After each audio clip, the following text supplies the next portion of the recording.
गांव के बुजुर्गों, नौजवान साथियों, मातर सकते खाप की चिट्ठी कि खाप चुनाव लड़ रही है। दलाल खाप 84 जिसमें छिल्लर छिकारा खत्री सब शामिल है, वो विधिवत रूप से आज लडराव गांव को सौंप दी। अब आगे लडराव गांव की जिम्मेवारी है। ये तीनों एक गांव के और 84 का अकेला विद्वान पंचायती, उसके बाद वो 3 में से जीतता है तो फिर तो पार्टी ठीक है, टिकट दे रही भाई, वो उनकी ताकत। आप जीरो हो गए, आप जीरो। कमजोर को कौन पूछेगा? हर बार लैंड पार्ट टिकट दो, लैंड पार्ट टिकट दो। क्यों देंगे लैंड पार्ट टिकट? जब लोहे में टिकट दे और वो आजाद भी खड़ा हो तो चुनाव जो तीनों के बीच में होगा तो मैं समझता हूँ बाकी की औकात बची है। इस औकात को उनकी तोड़नी है और अपनी बनानी है। अपनी पगड़ी की इज्जत जो आप लड़ाओं ने बांधी, इसकी पगड़ी की इज्जत रखनी है तो आपको लोहे के तीनों उम्मीदवार को पटकनी देके दलाल खाप 84 को, जिसमें छिल्ला छिकारा है, इसको आपने जिताना पड़ेगा। अब ये जिताओगे तो आगे से आपको टिकट मिलेंगे, आपकी इज्जत बढ़ेगी। ब्राह्मण से बालवी जो दलाल खाप 84 का है, वो जो किसी भी गोत्र का है, किसी भी गांव का है, उसकी इज्जत बढ़ेगी। उसके बाद किसान की इज्जत बढ़ेगी। मैं किसकी लड़ाई लड़ रहा हूँ? किसानों की लड़ाई लड़ रहा हूँ। अब मैं नहीं बना तो 55 साल से आप देख रहे हो, लेकिन जो मैं कर सकता हूं वो एक बात फिर से आपके बीच में मैं बता देता हूं। रमेश दलाल ने जीवन में कभी झूठ नहीं बोला और वो जो कह रहा है उसके लिए 1 साल का टाइम मांगता है, सिर्फ 1 साल का। सूरजमल के परिवार राजेंद्र जून को आपने 40 साल दिए, नफे सिंह राठी के परिवार को आपने 10 साल दिए, राठी भाइयों को आपने 1 बार मेहर सिंह राठी, 2 बार मांगे नंबरदार, 2 बार ये, यानी कि 25 साल दिए। आपने उनको 25 साल, 40 साल और 10 साल, 40 और 25 और 10 आपको कोई मौका मिला नहीं है।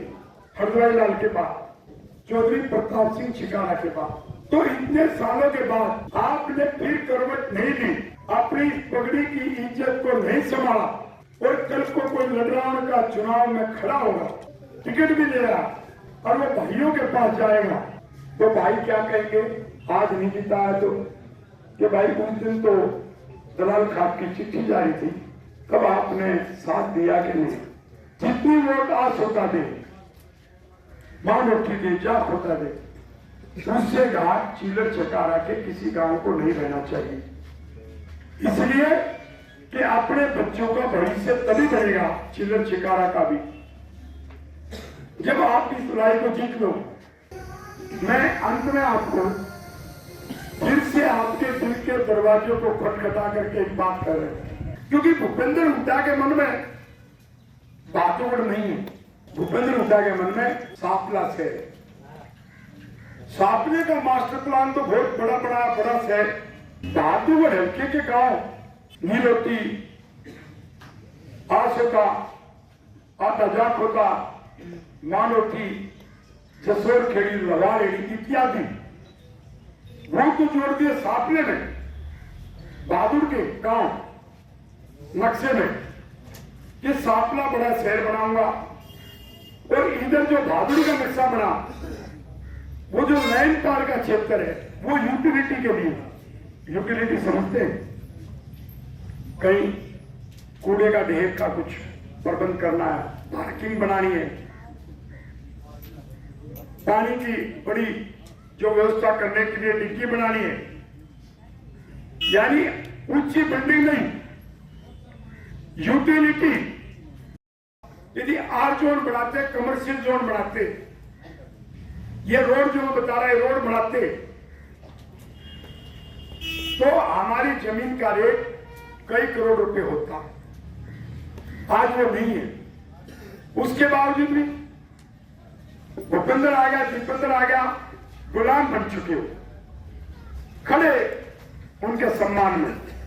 अलग से मैंने बताया, कभी भी भूपेंद्र और दीपेंद्र को बुला के मेरी बहस करवा देना, सिर्फ 5 मिनट लूंगा। ये जो दोनों बाप बेटा एक सवाल का जवाब दे जाए तो मैं सदा के लिए अपने परिवार की भी गारंटी दे दूंगा कि मेरा परिवार भी राजनीति में नहीं रहेगा। विधानसभा में बोला नहीं कभी शेर शायरी,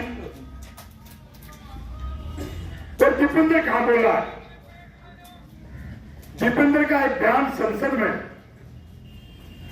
आपने सुना होगा, शायद आलू पे था, उसको उतना ज्ञान नहीं। उसका संसद का रिकॉर्ड उठा के देखो कि कभी उसने आपकी जमीन का मुद्दा, आपकी किसी पेंशन का मुद्दा, किसान को मिले भाव का मुद्दा कभी उठा हो तो मुझे दिखा दो। तो आप जिस रास्ते पे जा रहे हो, छोटू राम ने समझाया दुश्मन को पहचान और बोलना सीख। दुश्मन आज आपकी गर्दन तक पहुंच जाता और आपको पता नहीं लगता, और जो आपके अपने हैं उनकी गर्दन को पकड़ के उठा देते रहते हो, मार दो इसको, मार दो इसको। यही एक काम कर रहे हो। यदि आपने मुझे बनाया, भूपेंद्र हुड्डा 10 साल मुख्यमंत्री था, सांसद कई बार बना, सांसद तो कई बार बना। मैं सिर्फ आपसे 1 साल मांगता हूं, 1 साल। सूरजमल का परिवार 40 साल से चुनाव लड़ रहा है, मैं सिर्फ 1 साल मांगता हूं। 1 साल में क्या करूंगा? वो भले ही मुख्यमंत्री हो या और हरियाणा का कितना भी बड़ा 30 मार का मुख्यमंत्री बने, मैं सापला से जो हमारे गांव काट के वहां डाल दिए यूटिलिटी में, और तो लाइन पार के गांव जो यूटिलिटी में डाले, कलेक्टर बहादुर का नक्शा बनवा के पूरे बहादुर ब्लॉक के बाहर बाहर इधर लडरावन, पामरली, इसरेडी, सोलदा, गोमताड़ा, माडोठी और उसके बाद लवारेडी और नीलोठी और फिर लडरावन, ये बाहर बाहर आउटर रिंग रोड बनवाकर कलेक्टर बहादुर का निर्माण और जो अमृतसर कटरा एक्सप्रेस है, इसको आपके यहां से जो काट दिया उसको वापिस घेरा और मुड़के में उसको मैं मिला के वापिस,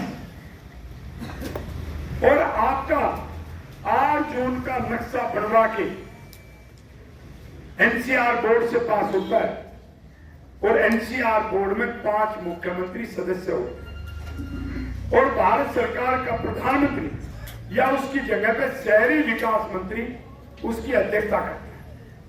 अभी रामकुमार जी बोल रहे थे कि मनोहर लाल जी से मैं किस प्रकार से आपकी बात को उठाता और करवाता था, वही है। मुझे आप बना दोगे तो मैं सभी मुख्यमंत्रियों से बात करने में सक्षम हूं, और नहीं माने तो उनको रास्ते पे लाने के लिए मैं सक्षम हूं। उनको ज्ञान नहीं किस अथॉरिटी ने करना, मुझे ज्ञान भी है और मुझे काम करवाना भी आता है। उनको बदला लेंगे, झुका लेंगे, मुझे वो झुका नहीं पाएंगे। तो आपका काम, आप पिछड़ रहे हो, क्यों मर रहे हो? गरीब आदमी का तो ये फायदा कि जब ये स्कीम बढ़ेगी, हाई राइज बिल्डिंग आएगी ऊंची, तो 10% कोटा गरीब लोगों के लिए होता है, उनको मकान मिलते, फ्लैट मिलते सेक्टर में। और जो किसान है 25 करोड़ रुपए से शुरुआत होके, और आपको बता रहा हूं आज आपकी दूरी जब ये रोड बन जाएगा तो आधे घंटे से पहले आप एयरपोर्ट पर पहुंच जाओगे।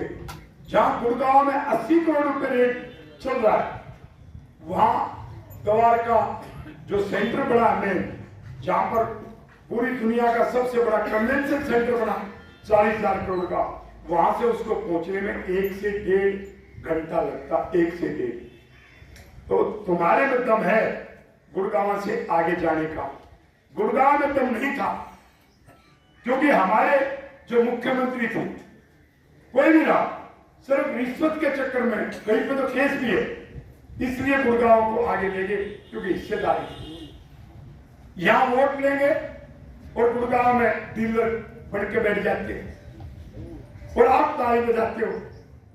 ये काम करवाने के लिए मैं प्रधानमंत्री, शहरी विकास मंत्री, 5 मुख्यमंत्री, उनसे ये काम करवाऊंगा। अर्जुन साहब नहीं मानेगा तो वो तो इनकी फाइलें रहे, भूपेंद्र हुड्डा की तो कई फाइलें रहे, उसमें बुलाओगे, अन्यों कहेंगे देखिए एक बार, पसीना पूछे, पसीना सच में बोल रहा, हाँ क्या करना है, बस हमारे खिलाफ मत बोलिए। विधानसभा में कभी नहीं बोला 10 साल में। सड़कों पर लड़ा रमेश दलाल, मुआवजा पर भाई रमेश दलाल, बाकी किसान सड़कों पर पड़े रहे पंजाब हरियाणा के, और उसका फायदा जो गया भूपेंद्र हुड्डा को। अब मैं नगरावन गांव से एक तो खाप के नाते वोट मांग रहे हैं और दूसरा इस बात के नाते मांग रहे हैं कि थारा एक बेटा हर शिकारा, जब वो टिकट मांग रहा था तो हमारा प्रस्ताव ये था कि हमारी खाप में किसी को भी टिकट दे दो, उसमें वो भी शामिल था। यदि उसको टिकट गंवाने से भी कांग्रेस का मिलता तो रमेश दलाल की घोषणा के अनुसार वो चुनाव नहीं लड़ सकता, क्योंकि भूपेंद्र हुड्डा ये कह सकता था भाई मैंने 84 में हरत शिकारा को टिकट दे दिया, तो मैं पंचायती आदमी हूं, ये शिकारा चिल्लर हमारे भाई, मैं बैठ जाता, मैं खड़ा ही नहीं होता। आपका अपमान हुआ, तुम टिकट मांगने गए, दिया नहीं, तुमने फैसला किया टिकट नहीं देगा तो कांग्रेस में हरावांगे, अरे कांग्रेस की जुत्ती डाली। लखराव ने मुझे जिताया, दोनों चुनाव में मुझे लखराव ने जिताया, 2 ही लड़ा, और मुझे आज भी भरोसा है कि लखराव मुझे जिताएगा। लेकिन एक बात कहकर जा रहा, मेरी बात पे गौर करना, गोहाना में हर शिकारा की मैं 1500 वोट जरूर दिलवा दूंगा, मेरी 1500 तक हार के तुमने काटी तो आपसे सवाल जब जनता करेगी आपके पास जवाब नहीं होगा, ये आपको बोल के जाओ। मेरे इतने वर्कर वहां पूरे हल्के में है, सबको पता कि हर हल्के में 2-2,500 से कई हल्के में 10,000 वोट रमेश दलाल के कहने पर पड़ सकती है। हर शिकारों को जितनी वोट मिली उसमें से 1500 वोट, मैं ज्यादा नहीं कह रहा, ऊपर तो मेरी कोशिश होगी, वो 1500 वोट वो रमेश दलाल के नाम की आपको मिल गए। हमने कई सर्वे करवाए अभी लेटेस्ट, और एक तो नेशनल टीवी चलाएगा शायद, उन्होंने जाके सर्वे किया शहर में, गांव में तो सबको पता है। शहर के सर्वे में 80% साइलेंट और 20% वोटर सब पार्टियों के बोल रहे। उन्होंने साइलेंट से कहा हमारा आइडेंटिटी कार्ड देखो, हम किसी के नहीं, हम यूट्यूबर नहीं हैं, हम ये सर्वे कर रहे हैं कि आप जो साइलेंट वोट है वो किसको जा रहे हैं। मैं यहां पर खड़ा हो कह रहा रोड के पास, नेशनल टीवी वाले ने जो 2-4 दिन में चलाएगा भी, उसने आगे मुझे सूचित किया कि हम अचंभित थे कि 20% वोट बोल रहे, 80 के 80 साइलेंट ये कह रहे कि रमेश दलाल। मुझे नहीं कहते, वो बढ़िया पत्रकार ये कह के कहा हम आपको झूठ नहीं बोल रहे, आपसे कोई लेना देना नहीं। उसने कहा मेरे कैमरे में 1250 वोटर जो बोले हो कह दे रिकॉर्ड पे है, और उनका सर्वे बता रहे पहले बोलने के लिए तैयार नहीं थे। जब उनको भरोसा हुआ कि सही में सर्वे क्या अपने दिल की आवाज बोलूं, तो उन्होंने क्या कहा, उन्होंने कहा एक तो जो संसद ने कहा टूरिस्ट है, इसे काम का नहीं, और दोनों खरीदार बता कि कुछ नहीं है, इसलिए हम किसको वोट डालें। अब की बार आपके पास मौका है, और ये भी मैं आपको बता दूं, शहर में पहली बार आपको वो तो 80% की बात कर रहा था, मैं 50% का घूम के देखा है, अकेले 50% में रमेश दलाल रहेगा, मैं गारंटी देता हूं। ये 50 में सिमट लेंगे, क्योंकि जो खरीदार था 3000 में शुरू किया, दूसरे ने 5000, तीसरा एक और गरीब पार्टी का था वो 10,000। वही व्यक्ति कल मेरी लाइन पार में गई, सत्संग था, लुगाइयों ने कहा कि वोट देंगे, तो लुगाइयों ने कहा, उसने कहा क्यों वोट देंगे? बोला इसलिए देंगे, वो तो पैसे बांट रहे। और रमेश ने पानी पिलाया था बिना लालच के, इसलिए देंगे। तो उसने पूछा कि पैसे मिले भी हैं या हुआ है? वो टिफिन लेके आए, कल की बात, टिफिन लेके। बोला इसमें देख, ये ऊपर से 2 लाख बड़ा टिफिन और ये 10,000 रुपये, 10,000 रुपये। जो बड़ी पार्टी अगला पैदा के आली है, ये लास्ट वाले के 10,000 आए हैं, तो 10,000 से मारे ये गाले जेब में और वोट देंगे रमेश दलाल को, जिसने बिना लालच के लैंड पर पानी कर टिफिन में डाल के देंगे। लेडीज के नाम पर कुछ करवाओ है, टिफिन में डाल के देते हैं। हमने ये पाप किया नहीं, नाम खरीदेंगे। वो 2,000 10,000 कुछ भी नहीं। मैं गरीब से गरीब को, गुड़गांव में गरीब से गरीब भी जो छोटे मकान वाला है, वो 5 करोड़ का व्यक्ति है, 5 करोड़ का। मैं गरीब से गरीब को करोड़पति बनाना चाहता हूं और मैं इस किसान को 1 एकड़ जिसके पास भी जमीन है, उसको 80 करोड़ से 100 करोड़ का बनाना चाहता हूं, 1 एकड़। ये 2,000 10,000 क्या करेंगे?